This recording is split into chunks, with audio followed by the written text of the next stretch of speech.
Okay, so my trucking story, how I became a truck driver, why I became a truck driver, let's get into it. So, I was living in the Bay Area. I'm from the San Francisco Bay Area, and I was Uber driving. And up to this point, I had worked in construction. I worked at the Tesla factory, and I worked at a lumber yard in Berkeley. All right. Now I started at the lumber yard in Berkeley. I left to go to Tesla. I was gone for about like just short of 2 years, and then I ended up coming back to work at that lumber yard before I just leave California altogether. And I had moved to Las Vegas, right? And I started Uber driving when I was at Tesla, right? Tesla, when I was there, they were working us to death. We were all just like miniature Elon Musks, you know what I mean? We were working 7 days straight, every now and then 6 days, but a lot of the times 7 days straight with no days off.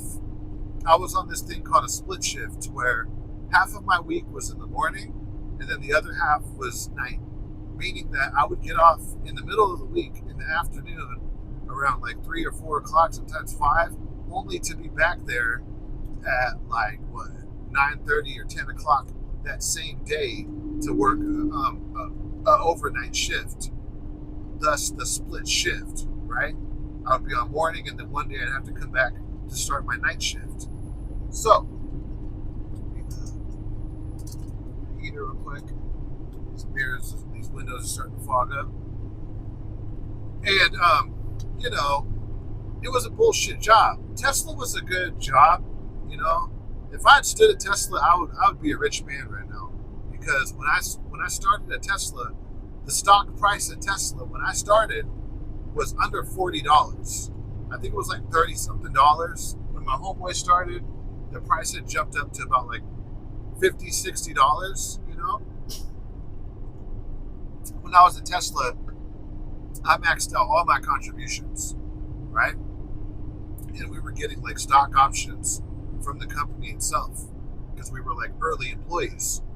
You know, Tesla was barely at this point. They were barely doing the Model S, and there was talks of the Model 3 in the Tesla truck, which is out now, right? All that shit back then when it was Tesla Motors, those were just talks, right? But at the same time, another reason why I left Tesla is because I was seeing a lot of people getting fired for next to nothing. Elon Musk loves to fire people. He loves it, just like Trump, right? That's how he operates his business. If he can fire you, he's going to fire you, right? Even if you're a productive employee, if he can fire you to save some money, he'll fire you, right? Don't believe any of this bullshit that he says. He loves to fire people, okay? Now, I'm not going to get into a political debate with what he's got going on, but I saw that at the Tesla factory. There was this girl that got fired for using someone else's scanner for a few minutes when that other person was on break. Like, that's how petty the culture at Tesla is. And another reason why it's so petty at Tesla is because if you work at Tesla Motors or at Tesla, right, you don't have skills. You know, the beautiful thing about Tesla is you can start a Tesla and then you can become an engineer. Like, they'll train you on the job to become an engineer. But during layoff season or, one day you could just get fired, whether it's layoff season or not, right? Just about every day or every other day when I'd go to work, there was always at least one person at the door that was, just stuck right there at the door. The way you get fired in Silicon Valley, which is where Tesla is located, right, is you get an email saying that you're terminated, you can't log on to your laptop, or your badge stops working to get into the building, right? That's the way they do it at Google, Facebook, and at Tesla, Uber, and all these tech companies, right? And, the difference from getting fired at Tesla versus getting fired at Uber or Facebook or Google is if you work at Uber, Facebook, or Google, you have a skill, right? You're a software engineer, you're a coder, you're a computer programmer, you're an accountant, you're human resources. You have a degree, which is a skill. If you get fired at Tesla and your job was to just screw on 3 bolts onto the frame on your part of the production line, or like me, you were a forklift operator, you don't have any skills, okay? And this isn't Toledo or Detroit where there's all of these like auto manufacturing jobs. Like in Detroit, if you get let go from Toyota, you could go work at GM in Detroit, or you could work at another auto manufacturing place where they do tires or frames or whatever, right? In the Bay Area, you don't have any of that. Tesla is the only auto manufacturing plant in the Bay Area. So if you get let go from Tesla, that's it. You're just unemployed and you have no skills. Now, that was around, I left Tesla like in 2017. I'd started in like late 2015 and I had left in early 2017. Something like that. I was there for about like just short of 2 years. So I ended up going back to my old job. Well, no, not at first. I left Tesla because I was making so much money as an Uber driver in the Bay Area, right? At that time, back in those days, from like 2010 to about 2020, that 10-year span, if you were an Uber driver, you were making a lot of money, dude. Some Uber drivers in the Bay Area, especially when the app first launched in San Francisco, some Uber drivers were operating at like $1.50 a mile, okay? Making well over 100,000, right? And that's back when they had Uber Black, Uber Plus, all this shit, when they were stomping out the competition with the taxi cabs. I got in around 2015, 2016. That's when I bought a Jeep and I started to Uber drive. On the side, like when I would get off work from Tesla, I would drive Uber for a few hours before I'd go home. And then on my day off, right, when I would have a day off from Tesla, I would go drive Uber. And I realized that, one week I even took a week off from Tesla just to test out Uber, and I made like $2,500 in 1 week as an Uber driver. I was like, wow, dude. And yeah, I was working a lot of hours, but not nearly as much as Tesla. And I was just sitting in the car driving people around, and I was able to take lunch whenever I wanted. It was a lot like trucking. The only downside is that you're driving people around and not freight, and people suck. Driving people around fucking sucks, right?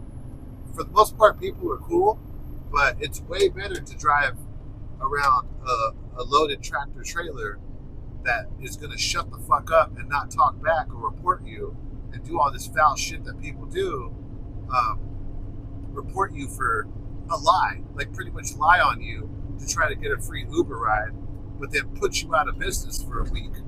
And then if you're not signed on with Lyft and Uber, and you're only signed on with one platform, then that's it. No more work for you, right? Freight doesn't do that,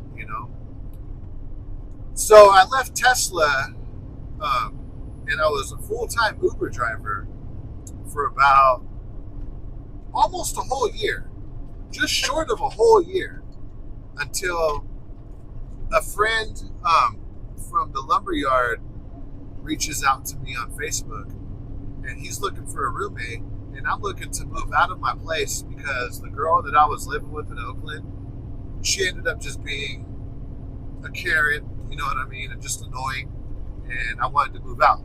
Not to mention it was too fucking expensive and I couldn't afford it, right? I could, but I was looking to save money. So my friend reached out, and the room that he was renting out was a couple $100 cheaper. It was still expensive to get in because the deposit was a lot. So I ended up moving with my friend in Richmond. I'm living in East Oakland with some girl, and I ended up moving to Richmond with this old friend from the lumberyard, right? And him and this new guy who now works at the lumberyard, a new face. He wasn't there when I first started at the lumberyard with me and my friend, right?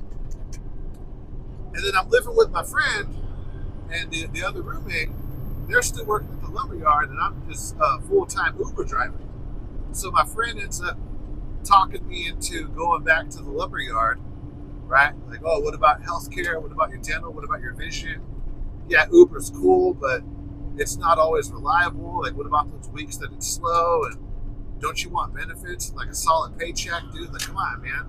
And the owner at the lumberyard really liked me. I was friends with him, and he was like, yeah, you know, homeboy said he'll take you back. Just go back to work, man. You can drive Uber part-time, but just go back to work. So I ended up going back to work, right? So now I'm at the lumberyard, and on the weekend, I'm driving Uber. It's working out pretty good. I'm making sometimes $1,200 or $1,300, $1,500 in a weekend, and working at this lumberyard full time. I'm busy, but I'm making a lot of money. I'm doing pretty good. Even on a slow weekend, from Friday night to Saturday night, I'm still pulling in at the bare minimum $600 or $700, right? And $600 or $700, that's on like a real fucked up weekend when I'm not making a lot of money, right? And I end up getting involved in Get Around. My mom ends up getting some van. She just calls me one day. It's like, hey, I got a van. I'm like, dude, why the fuck did you get a van? And then she's like, well, let's put it on Get Around. Get Around is like Turo, but in the Bay Area. It's a smaller platform, so we end up putting this van on Turo. So now I'm making a good amount of money, dude. I'm working at the lumberyard. I'm Uber driving, and I got a car rental on Get Around. So I'm like lightweight balling right now at a young age, dude. At like what, 24 or 25, right? I was like 25 years old, right? I got all this money, right? I don't got my own spot, but I'm doing pretty good financially. And, you know, I just got tired of the Bay Area. And then near the end of it, Uber in the Bay Area was starting to die off. There was starting to be way too many drivers on the platform. And, you know, by the end of me living in California, because I ended up quitting the lumberyard job, and I ended up moving to Las Vegas, right? I was tired of living in the Bay Area, and I told my roommate, like, hey, man, I'm getting ready to get the fuck out of here, dude. California sucks. I'm going to go move to Nevada and move to Vegas, dude, right? Me and a friend from the lumberyard, we go out to Nevada, and I'm looking for a room, right? The first night, he ends up going home, right? I guess he gets cold feet, and I take him back to the Amtrak station, and he goes home. And he asked me, like, oh, so when are we going back? I'm like, dude, I'm not going back until I find a room. I came out here because I need to find a room, because I'm moving down here, dude, right? And my job was cool with it. They were accommodating. They let me take the days off. I ended up finding a room with a really cool roommate who I'm still friends with to this day. And then I ended up going back to Berkeley, put in my 2 weeks, pack up my shit. Me and the roommate, we ended up kind of having a falling out when I leave California, right? And I have no hard feelings against the dude, and I hope he's doing okay, right? You know, so now I'm living in Vegas, right? Me and this roommate who's my age. The roommate in the Bay Area, he was an older guy, like in his late 40s, 50s, or whatever. And, you know, I'm half his age in my 20s. I think that was one reason why we kind of ended up butting heads a little bit or whatever, right? I was some dumb kid, and he was a mature grown man, and I was just some dumb fucking kid, right? So those two ages don't really mix well. So I'm living in Vegas with a roommate who's my age. Cool dude. I'm still friends with him to this day. Slow down. So, I'm living in Vegas. So now I'm living in Las Vegas, and you know, when I moved to Vegas, I had this plan on getting my CDL in Vegas somehow. I didn't know how I was going to do it, but I was going to go down to Vegas and become a truck driver. It was easy for me to move to Vegas because I was an Uber driver, in Nevada, I had to get my business license. This was, I moved to Nevada in February 2019, right? In the beginning of February, it was the first week of February. The 2 weeks before that, I went down and paid my rent and my security deposit. And then the next week, like 2 weeks later, I ended up moving in, right? I had to get my business license to be an Uber driver, but once I did, I was off to the races, right? I went down there with my Uber car and I started Uber driving, and I'm making really good money. I'm making more money driving Uber in Las Vegas than I was in the Bay Area, right? Driving Uber in Las Vegas, I'm getting tips when I take people to the strip club, to certain liquor stores by the airport, and to the cannabis clubs or dispensaries, you know what I mean? The weed stores, right? They're all giving me kickbacks because I'm a driver, right? And, it's just really busy, especially on the weekends. I'm back to making what I was making in the San Francisco Bay Area in the early years of Uber, right? I'm in Las Vegas, Nevada, making over $2,000 a week sometimes, but on average about $1,500, $1,600, $1,700 a week, right? And do I end up becoming a truck driver? No. I end up becoming a stoner again, and I end up partying again. Me and my roommate were going out in the town, we're fucking just, bullshitting. I end up moving out, and I end up getting my own spot, ultimately my own, like, mobile home house, like, a rent-to-own mobile home. I'm doing pretty good, right? Until I'm not. You know what I'm saying? The pandemic hits, we're all fucked. But then, I'm in Nevada. Our lockdown was only for not even 3 months. We were locked down for 2 months, severely locked down. We come out of lockdown, I'm making big money with Uber. I'm like one of the few Uber drivers that's driving in Las Vegas as an Uber driver. So the rates, just like trucking, the rates in Uber, dude, I'm getting all these bonuses. It's just ride after ride after ride, dude. And I'm just making so much money. The incentives on Uber, like the Uber Quest, do 3 rides, get $50. Do 3 rides after that, get $150. Dude, I'm making some days I'm making close to $1,000 in one fucking day, dude. I'm making a couple $1,000s a week as an Uber driver in Las Vegas, right? That didn't last for too long. That lasted for about, getting it like that, that lasted for maybe 2 or 3 months, getting it like that. The first month coming out of lockdown, dude, I was making a couple $1,000s a week. I was doing good. What did I do with that money? Fucked it off.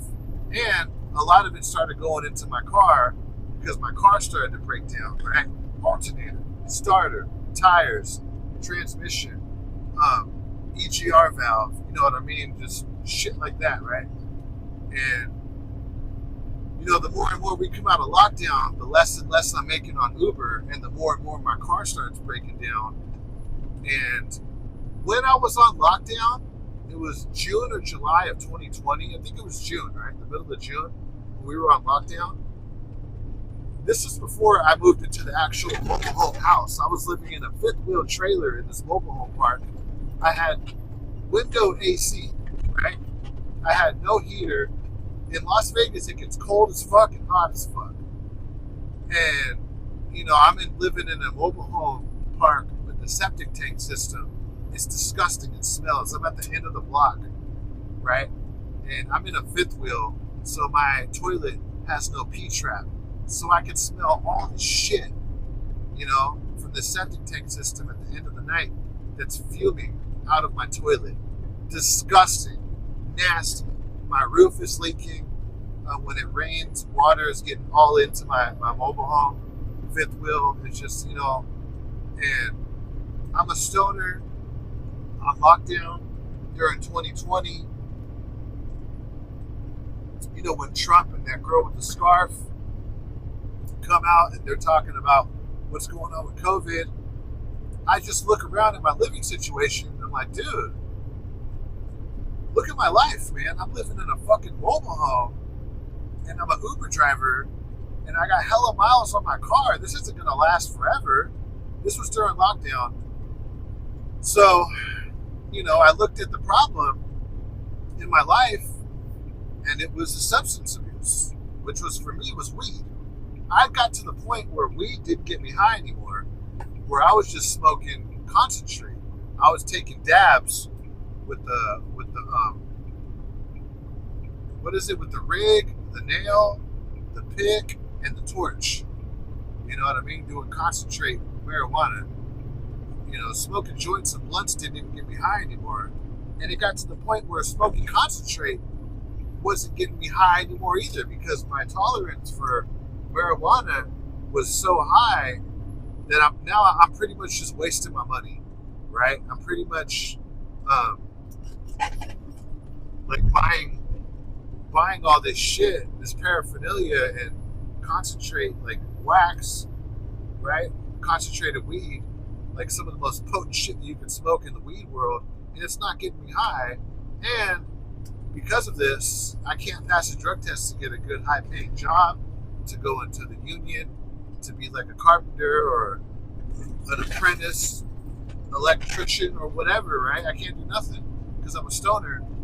So I'm like, you know what, dude, fuck this shit. I smoked the rest of my wax, and then I took my rig, my nail, my torch, my rolling papers, my bongs, everything, and I threw them in the trash across the street from my little mobile home, right? I threw it all in the garbage. All of my weed shit, I threw it all in the garbage, right?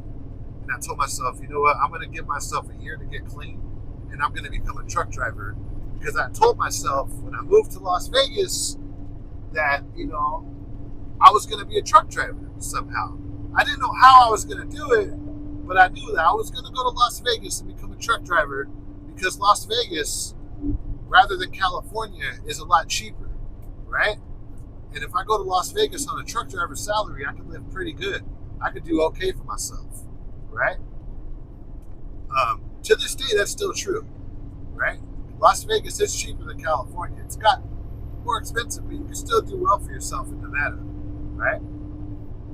So,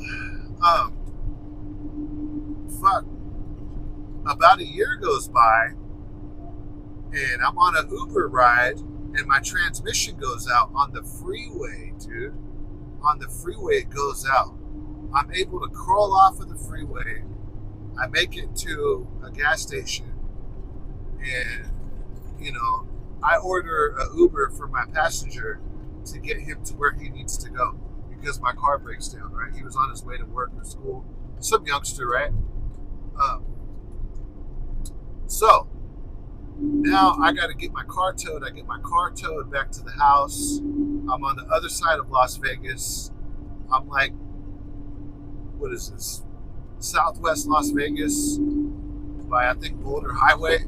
I live all the way in North Las Vegas by the Nellis Air Force Base, right? It's the direct opposite side of town, right? And, to keep making money as an Uber driver, I would have to get a rental. I call Pep Boys, where the Uber and Lyft rental cars are at. They have no cars available. So I called my mom, like, Mom, my car is broken down. It needs a new transmission. It's going to be about like $10,000 to get a new transmission. $8,000 for the transmission, about $2,500 in labor, right? And I told her, I was like, look, dude, check this out. Check this out. If I can't get this, I told her, I was like, I'm not going to get this car fixed. They're going to come repo it, and that's that. Like, I'm fucked with this car, right? I'm backwards. I'm upside down on the loan. There's hella miles. It's like close to 250,000 miles on this Jeep. It takes a shit, right? I tell my mom, look, I'm going to try to get an Uber rental, and then I'll just work like that, and I can still work and pay my bills. Come Friday, if they don't have a car available for me to do Uber in, then I'm just going to come home. But I'm going to come home, and I'm going to get my CDL, and then I'm going to go to CR England, in Southern California, they have a trucking school, and then I'll have to work for them for a year to pay back the loan. And then after a year, they're going to pay off the rest of the loan, right? For the debt, for the student loan debt, that I'll be in debt with them, with their trucking school, right? And so I tell my mom, like, look, I'm gonna come back, but I'm not just gonna be on your couch. Like, I got a plan. I'm gonna become a truck driver, like I'd set out to, like I was supposed to do in Las Vegas, but I didn't do it. I ended up, just fucking off, right? And she's like, okay, that's fine. Come, Thursday comes, and I call her. I'm like, look, dude, fuck this. I'm packing my shit, and I bought an Amtrak ticket. I left so much of my shit at that house, clothes, all of my furniture, everything. I pretty much lost the house and all of my belongings, right? I had workout equipment. I had everything in that house. I just left it all behind. I had no money to move it off of the property, including the car, right? I was up to date with my rent, so I paid my rent. So I wasn't in debt to the mobile home, but I did leave a lot of shit behind. And I told them, like, hey, there's going to be pretty much all of my shit left behind, besides like a few bags of clothes that I'm taking on the bus to go home, right? So, Friday, right before I'm about to take off to Amtrak, Pep Boys calls me. And they're like, hey, we have car rentals available if you want to drive Uber.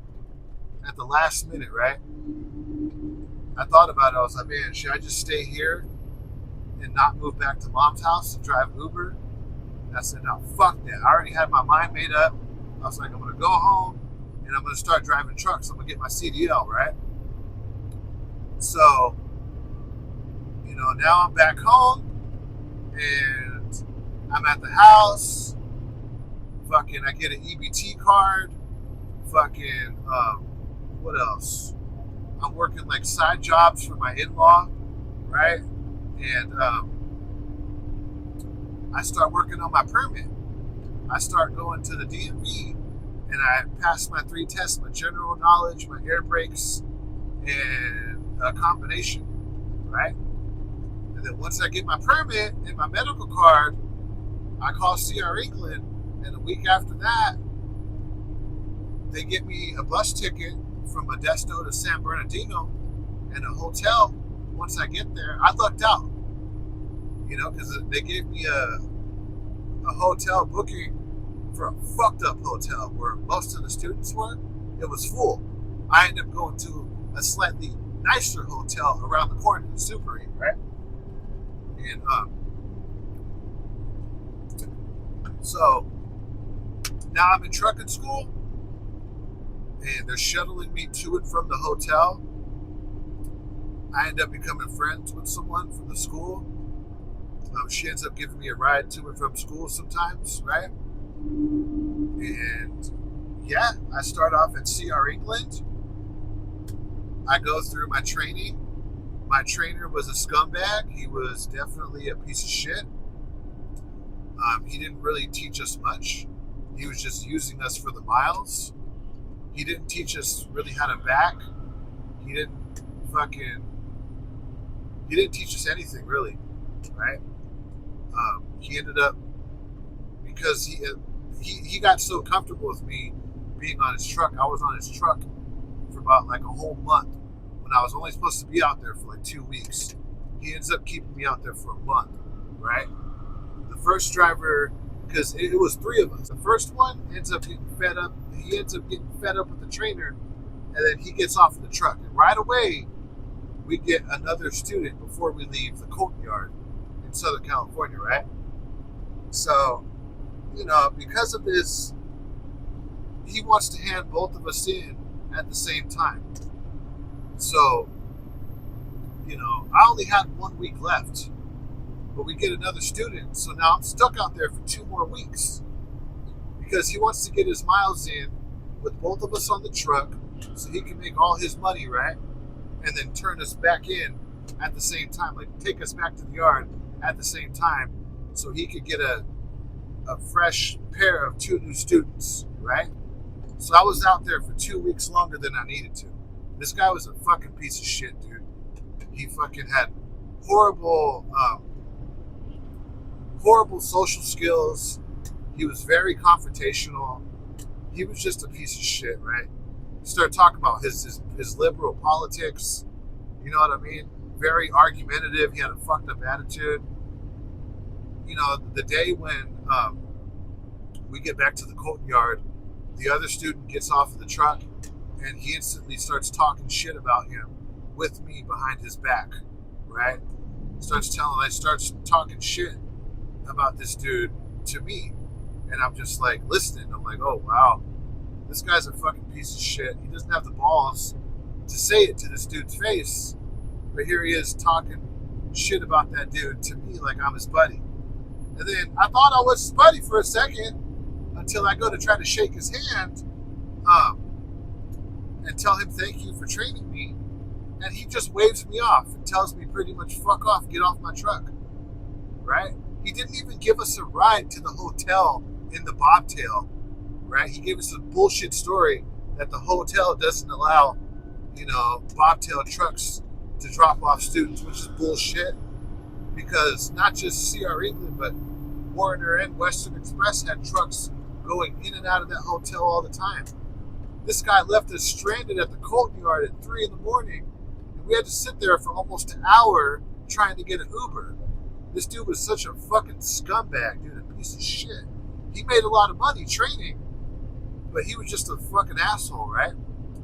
I just wanted to get my training done, right? So now I'm in my own truck, and I get called to this local account out of Bakersfield, dedicated Walmart out of Shafter, which is Bakersfield pretty much. And I'm one of the newer drivers on this account. This account is like 3 months old. I'm making hell of money, right? I'm making like $2,000 a week at CR England, right? Because there's all this freight and there's not that many drivers available. I end up becoming a mentor. I'm seeing checks net of like $2,500 a week. I'm making good money at CR England, you know. I end up getting a student that fell asleep behind the wheel when I was training him. He was an old guy in his 60s. He had no business being behind the wheel of a truck. I told them that.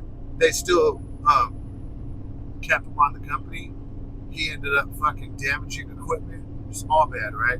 I saw this dude go over a curb real bad on his own one night doing a left turn from the inside lane. Whatever, right? That scared me, so I stopped being a mentor once this dude fell asleep behind the wheel. Because up until that point, you know, training students is kind of hard, man. I was dealing with guys that were real argumentative, confrontational, and, you know, would start road raging down the grapevine, right? I would tell them to put on their engine brake, and they would just ignore me and start road raging going down the mountain. Scary shit, you know what I mean? You're pretty much held hostage by some student driver, you know? And it's up to them if they're going to listen to you or not. So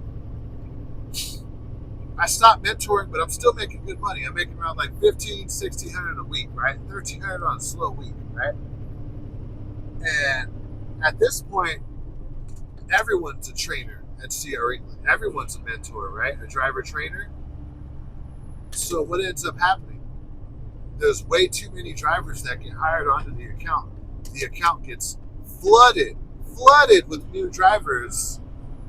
And it's to the point where I go to check in on my Monday and they tell me to go take the day off, even though it's my Monday. I'm like, dude, like, how am I supposed to make money? It's my Monday and you're telling me to take a third day off? Like, absolutely not, dude. It's my Monday. What the hell? And they're straight telling me, well, we don't have work right now. There's no loads available. And then I'd go in the break room and there's like a brand new driver who's like a week brand new onto the account, and this dude's coming back and getting his paperwork for his second load when I'm getting pretty much, when I sent home because I'm living there at the yard, I'm being told that there's no work, but this other driver is on his second load, right? Up until this point, I was almost like 2.5 years into the company, and it wasn't just me. A lot of the senior drivers were getting fucked over like that because we had a few raises up to this point, and these other guys are starting off at bottom pay. That's why they're giving them all the work and telling us that there's no work available for us, because CR England's like that. The owner of CR England, one of the actual Englands, ends up coming down to the account, and he sees all of these local guys sitting in the break room, and then he finds out that they're getting paid $20 an hour to wait in the break room for a bobtail to be available so they can start their load. And he ends up taking that down from $20 an hour to $15 an hour. And he takes away layover pay, and he pretty much just does like a pay cut all around on the account, right? The DM was trying to do the right thing by paying those guys in the waiting room $20 an hour and sending them home with full day's pay if they weren't able to get into a truck, you know what I mean? And give us sleeper cab guys layover when we would have to go out and do a backhaul, right? The owner comes over and just fucks all that up and takes away our money, pretty much. And then up to this point, there's also these dispatchers that are working in the office that are young kids that are very unprofessional, very confrontational. Two of them were just like really ghetto, you know what I mean? Just very low quality, bottom of the barrel, unprofessional company, in my opinion, or account, you know what I'm saying? Just low grade bullshit, you know?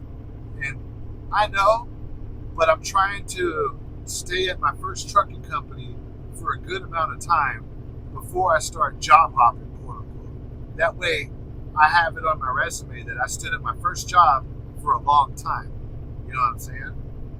And so it was a day that I had off, and I had worked it out with dispatch and my DM that, you know, I had this specific day off. And the dispatcher calls me, this young kid who up to this point had already gotten to it with a few of the other drivers, right? To where he was just being straight up rude. And one driver like actually wanted to fight this fucking kid, right? Because of his fucking mouth. He calls me and says, hey, I got a load for you or whatever. And it was a fucked up load that didn't pay a lot of money. That was like a 2-day run, running up to like the Bay Area and doing a backhaul with no layover pay for the backhaul. So I'm pretty much making like $120 a day, pretty much, on a day that I had already scheduled off. And I told him, like, nah, dude, I'm not taking this load. As a matter of fact, it's my day off. I'm not even working today. You got to find someone else to do that load. And he ends up telling me, like, okay, well, if you don't take this load, I'm going to write you up. I'm like, what? Are you serious? He's like, yeah, you can go home, but I'll just write you up. You know, the dispatchers at CR England are like mini supervisors. They can give you a write-up, right? So I end up going into the office, and I tell them, like, that's fine, you can write me up, but as of right now, I'm putting in a 2 weeks notice. On this date, I'm going to be done, right? That'll be my last day. I'm going to go home today. I'm going to empty out the truck. And then, you know, these are my last 2 weeks right here. And dude, up until this point, I had gotten into it with another girl who ended up becoming a supervisor. She was very unprofessional, dude, this girl. She was in the military, right? Rude, ghetto, fucking, it was just all bad, right? Fucking, the DM ended up taking her side, even though she was way, way out of pocket with the way that she was talking and the way that she was handling the situation. There was another dispatcher girl in there that literally cussed people out, you know, like that kind of shit, like high school shit, dude. It was, the account ended up just getting really bad and ghetto, like very unprofessional, you know what I mean? So it's like, now, not only am I not making no money, you guys are telling me to go home on my Monday, but now you guys are being ghetto and rude and disrespectful. Like, oh, no, no, no, no, no, no, no. It's time to go, right? And I was one of the last drivers. I was one of the last senior drivers to be on that account. A lot of the old crew had been long gone. You know what I mean? A lot of them left like a year and a half ago, right? And here I was, one of the old drivers that was still there, and I left. And when I left, it was just brand new faces. You know what I mean? So I tried to get onto Walmart private fleet, but I cracked an amber light in my first year at CR England in a customer parking area in Sacramento. It was HP Hood on like some bungalow that they were going to throw away anyways. I cracked the amber light on a trailer and I reported it. And because of that, Walmart private fleet didn't want to hire me because it was a preventable incident that I caused, right? I have no accidents on my MVR. I have a clean driving record, but because I cracked that amber light and I reported it, Walmart didn't want to hire me. Walmart private fleet, right? So fuck, now I'm at the house and I'm unemployed. And I'm unemployed long enough that I end up, I tried to go up to Martin Transport. That didn't work out. I didn't fucking really study my pre-trip the night before, and the evaluator, the guy that was doing the road test in the pre-trip, this dude was a fucking Karen. My God, he was a Karen, right? So I didn't get hired there. I fucked that off for myself. So I go back home and I can't find work at all, right? I got 2.5 years of experience. I'm applying everywhere. Food service, Coca-Cola, Pepsi, Cisco, nothing. I'm not hearing back from anywhere, right? LTL, all the LTL companies, UPS, well, no, not UPS. I don't really see UPS really hiring truck drivers. I check their website a lot. And I don't know what you got to do to become a UPS truck driver, but it's definitely not applying on their website because they're never fucking hiring, right? So I end up saying, well, fuck. I need to get a job, so what the hell am I going to do? Well, let's go hit up a mega carrier. I end up going to Knight Transportation. I see on, the Knight Transportation website that they got a local intermodal job out of Las Vegas. So I'm like, well, fuck it. Yeah, let's go move back to Las Vegas. That was my plan anyways. I only stood in California because my grandmother was dying. She had passed away to this point. Like she passed away now. So I said, fuck it. Let's go move back to Las Vegas and get this local intermodal job. It was supposed to be going from the Las Vegas rail yard to the Long Beach port and back. And when that was slow, I would run local from Las Vegas to Arizona and Southern California. I go to Knight Transportation. My first load isn't any of that. My first load is going to LA and then going up to Oregon and then going up to Spokane, Washington. And now I'm just running OTR, right? So they pretty much lied to me. They put me in the Knight Transportation Port Services truck. I never saw a container at Knight Transportation. When I was in Las Vegas, I wasn't even at the container yard. The container yard was around the corner from where I was at. I was at the main yard. So, I pretty much got lied to. And Knight Transportation, the dispatchers, way more professional than CR England, right? I saw the big difference in the professionalism and the quality of the supervisors and the dispatchers at Knight Transportation versus CR England.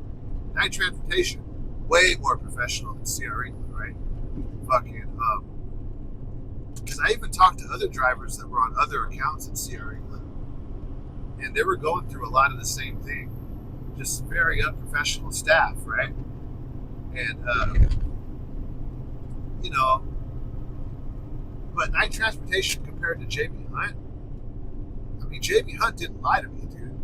I'm working for exactly what I applied for right here at JB Hunt, and I'm at a higher cents per mile pay at JB Hunt. Even if I were to run local at my account to where I get home every day, I'd still be making more money on a cents per mile basis right here at JB Hunt than I would be at Knight Transportation. Knight Transportation, I think they started me off at like 54 cents a mile running OTR. I think I got 54 cents a mile because I was on the port truck. If I were to just run OTR, they would have started me off at 52 cents a mile, right? And right here at JB Hunt, dude, I'm getting 65 cents a mile, dude. And I could run hard, right? If I were to run local, I'd be at 59 cents a mile. It's good money, right? I think we cap out at like 69, 70 cents a mile right here. So, I end up leaving Knight Transportation because they lied to me. And, you know, like they were trying to send me up to Missouri and to the East Coast. And I was like, oh, no, absolutely not. I didn't want to do OTR. I didn't like the OTR lifestyle. I didn't like doing OTR at CR England when I was training. I didn't like doing it at Knight Transportation. I just didn't like that shit, you know? They would try to keep me in Southern California, Arizona, and Las Vegas, but I was still running like Utah, Idaho, Washington, right? They were still just throwing me all over. And I never saw a container. I wanted to learn how to work the port. I got my TWIC card and everything in my hazmat. I wanted to put those endorsements to use running out of the port. And I'd never seen a container. And I talked to other drivers at Knight Transportation who were also in port services truck running OTR. And they told me, I was like, yeah, dude, the intermodal over here is a scam. You know, I've been here for like 3 years trying to get on intermodal. And it's just a carrot that they dangle in front of you. You know what I mean? It's just, you know, it's bullshit. They're pretty much lying to you. There is no intermodal at Knight Transportation. This is an OTR company. They're shipping containers, but I don't know what's going on, if they lost their contract with the port. But he said there's like only 3 guys that he knows of that were running port. The rest of the port services truck were just running the rest of the port services trucks were just running over the road freight. And, you know, he said, you got to either be here for like a really long time to be really up in seniority to run intermodal or kiss ass. Other than that, you're going to run OTR.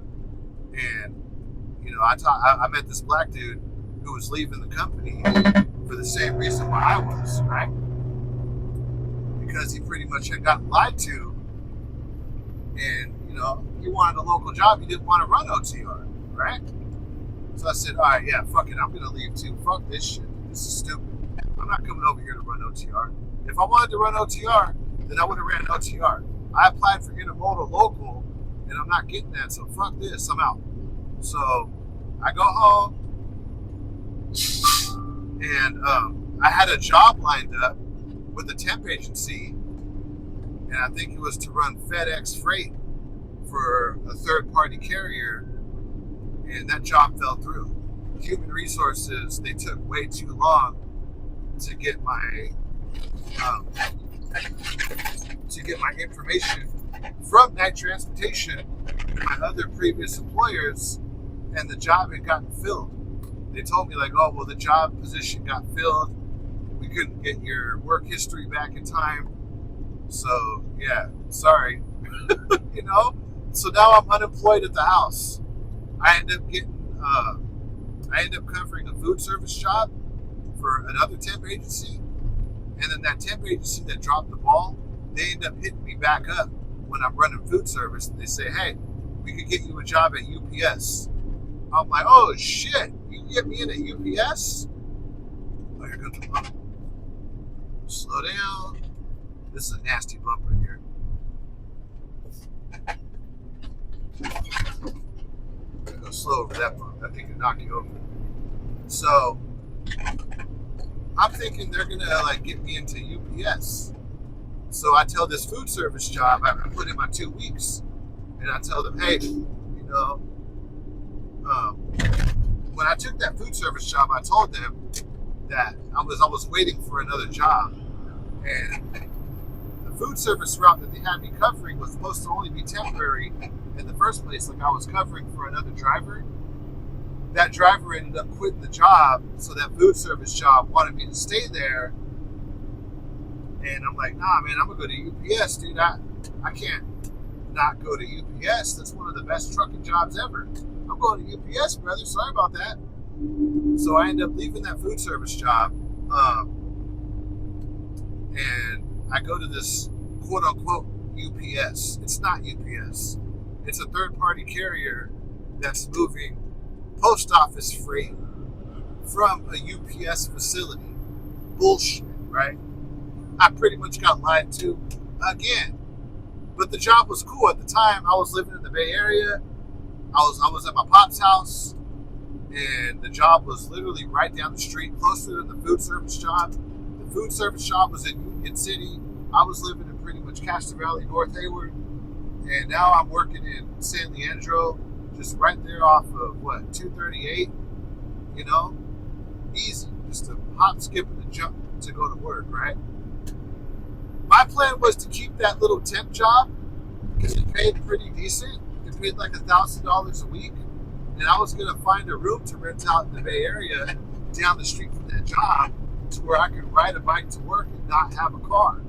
You know, because in the Bay Area you don't need to have a car, right? Family drama ends up happening, and I have to move out at the drop of a hat because of this bullshit that happened with family drama. So now I gotta, you know, I didn't have nowhere to go. I was just about to move out. I had like 3 rooms picked out. I was gonna pick a room. It got so bad I had to move out, you know, at the drop of a hat. So now, you know, I had to go get this car from Toyota. Now I'm making car payments and I'm commuting from the 209 Central Valley into the East Bay every day, dude, doing this fucking local job that's not local no more, because now I'm living in Modesto, and I gotta commute from Modesto to San Leandro every day to go to work, right? Horrible, just bad fucking luck, right? So, you know, I do the commute for a little bit, and I'm still applying for jobs. Nothing is happening. I'm not getting in anywhere, right? I'm not hearing back from jobs. I got a few interviews. I did an interview at Cisco, and he said after me, he was going to interview 17 other people after me, right? So I was like, oh, okay, I'm not getting this job, right?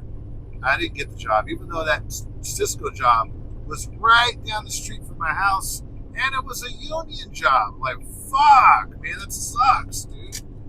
So I'm commuting. Once again, what do? I'm like, man, I can't keep commuting like this. So, you know, when you can't go out with Jessica Alba because her standards are too high, what do? Well, now you got to start dating Rosie O'Donnell, right? Rosie O'Donnell's going to date you. Jessica Alba and J-Lo, they want Ben Affleck, right? I'm not Ben Affleck, I'm Augustine. You know what I mean? So now I got to lower my standards, and I'm looking for mega carriers again. I'm like, well, fuck, dude, if I can't get a job at Cisco or US Foods or any other food service job or chemical tanker or LTL or whatever, right? Then what do? So I started looking around the mega carriers. I hit up Swift.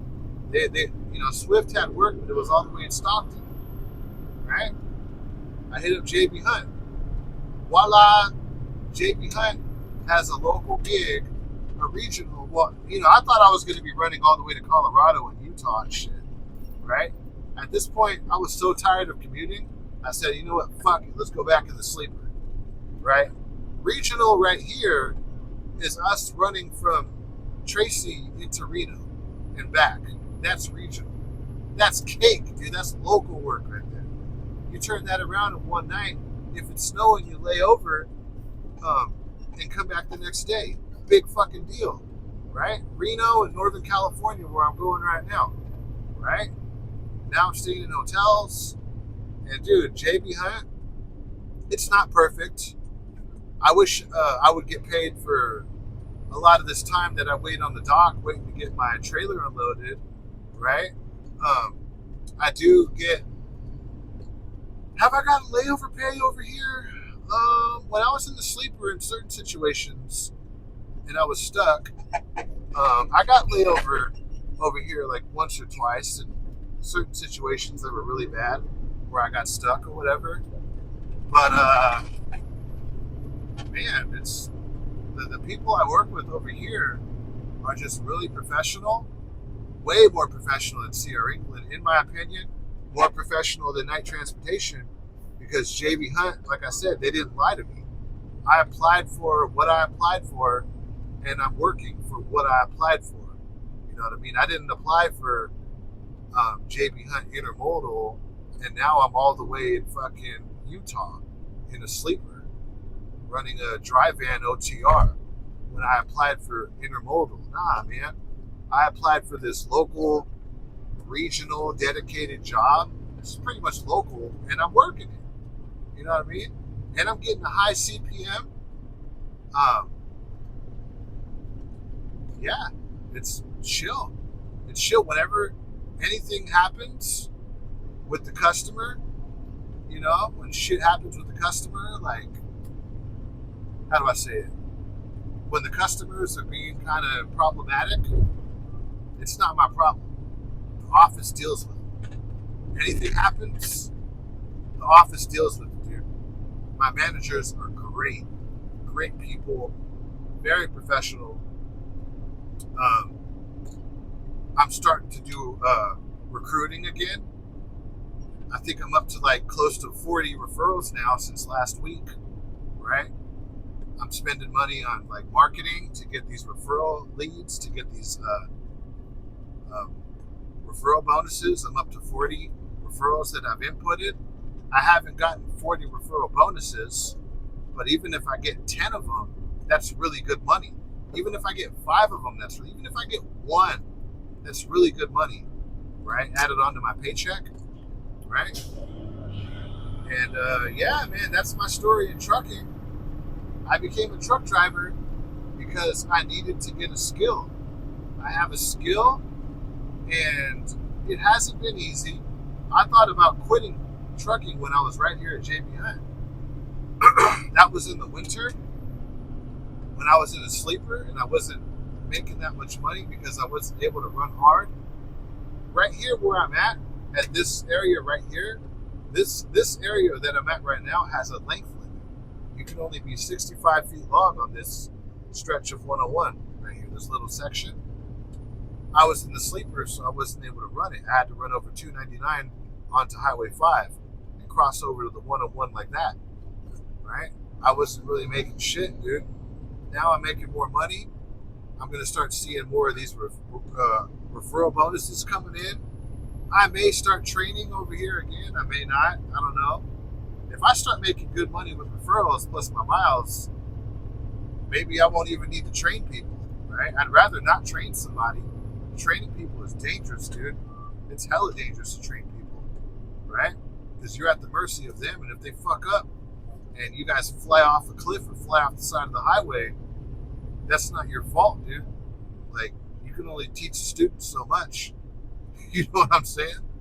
But that's that situation. As far as trucking goes,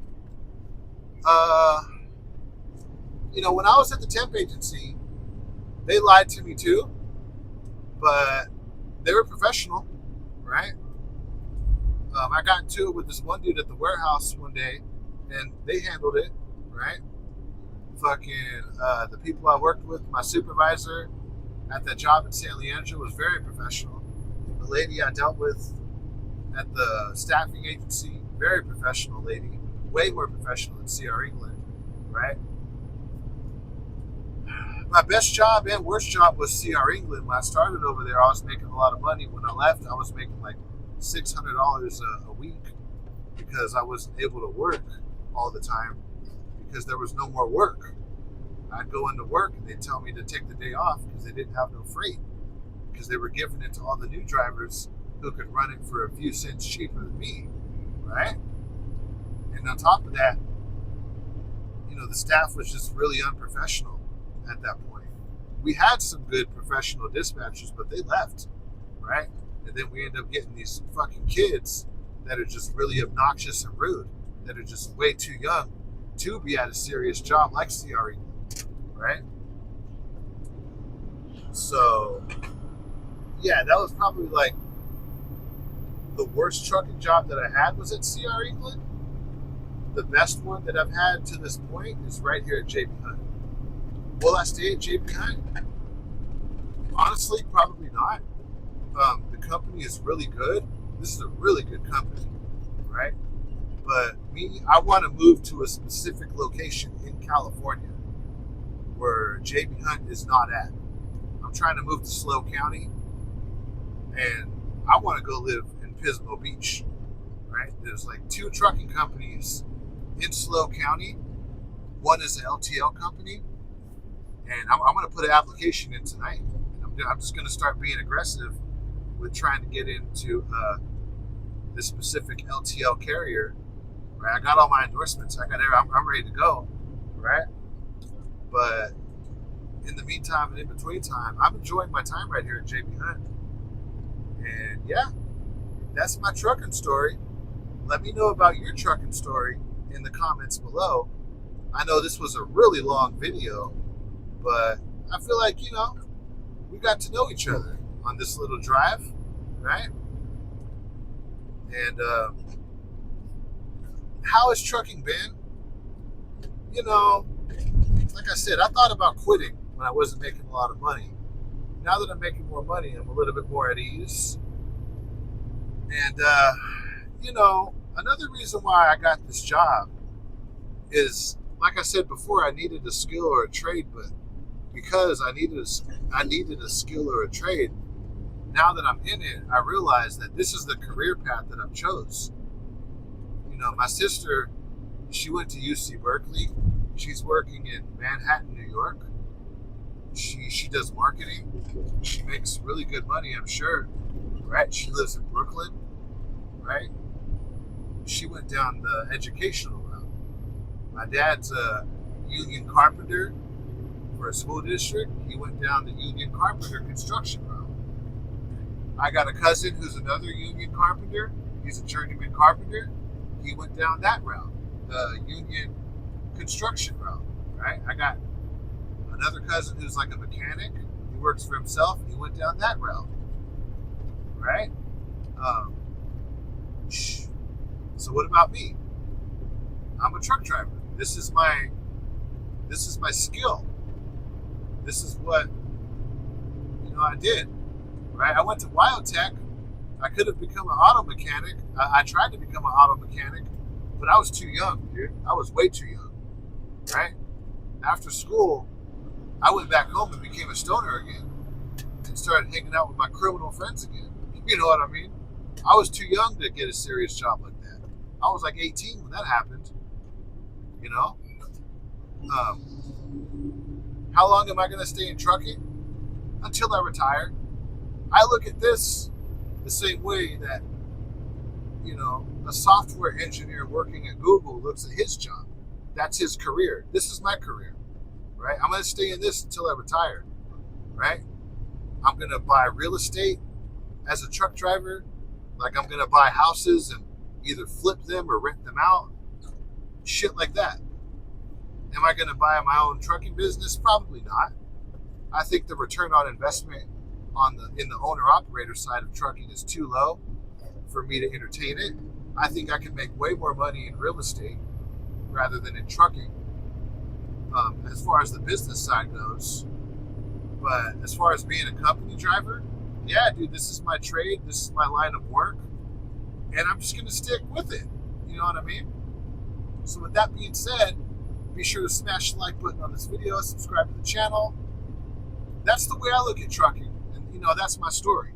I'm not just doing this. Some people ask me, how long are you going to be a truck driver? How long are you going to be a truck driver? Well, how long is a lawyer going to be a lawyer for? Well, that's their line of work. They went to school to become a lawyer. How long is a dentist going to be a dentist for? They went to school to become a dentist, right? They're going to be a dentist until they retire. How long is my dad going to be a union carpenter for? Until he gets his full pension and he retires, right? How long is my cousin going to be a union journeyman carpenter for? Until he gets his full pension and he retires. How long am I going to be a truck driver for? Until I've bought enough real estate to where I could retire. And who knows, maybe I'll still work part-time, right? This is my line of work. This is my trade. This is my field. This is my skill. This is how I make money, right? This is my career path. And if you get your CDL, this could be your career path too. Don't listen to all these motherfuckers with their doom and gloom. Talking about, oh, you know, automation's going to take over trucking. It's going to take over trucking.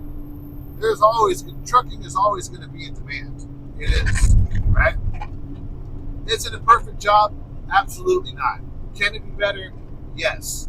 But this is my career, and I'm going to see it through until I retire. So be sure to smash the like button on this video, subscribe to the channel, and I'll see you guys in the next video. Peace out.